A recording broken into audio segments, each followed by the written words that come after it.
টানা ৩৪ ম্যাচ অপরাজিত থাকার অবিশ্বাস্য রেকর্ড নিয়ে মাঠে নেমেছিল মরক্কো।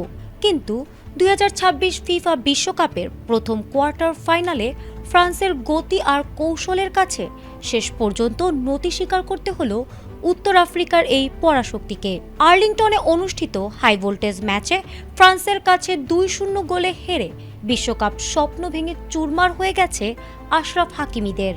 মরক্কোর এই বিদায়ের নেপথ্যে কাজ করেছে মূলত ৫টি প্রধান কারণ।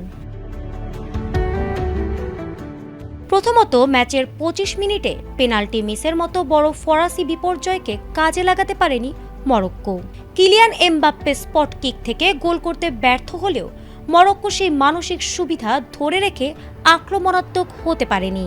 দ্বিতীয়ত, চাদি রিয়াদ ও ইসমাইল সাইবারির মতো তারকাদের চোটের কারণে মরক্কো শুরু থেকেই অতি রক্ষণাত্মক কৌশল নেয়। সঠিক প্যাড আর সঠিক তথ্য দিয়ে এসব সামলে নিব এক হয়ে।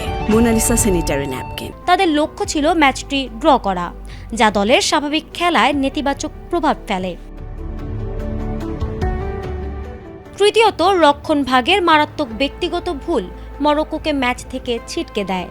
বিশেষ করে দ্বিতীয়ার্ধে উসমান দেমবেলের গোলের সময় ফরাসি ফরোয়ার্ডদের একদম ফাঁকা জায়গা ছেড়ে দেয় মরক্কোর ডিফেন্ডাররা। চতুর্থ কারণ হিসেবে দেখা গেছে গোল হজমের পর কামব্যাক করার মানসিকতার অভাব।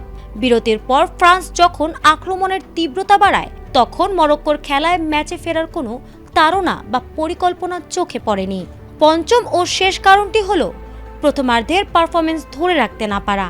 প্রথমার্ধে গোলরক্ষক ইয়াসিন বনুর বীরত্বে ম্যাচ গোলশূন্য রাখতে পারলেও দ্বিতীয়ার্ধে ফরাসি আক্রমণের সুনামি আর সামলাতে পারেনি মরক্কোর রক্ষণভাগ। আর এই জয়ে ফ্রান্স সেমিফাইনালে জায়গা করে নিল, যেখানে তাদের প্রতিপক্ষ হবে স্পেন অথবা বেলজিয়াম। অন্যদিকে মরক্কোর বিশ্বকাপ যাত্রা থামল কোয়ার্টার ফাইনালেই।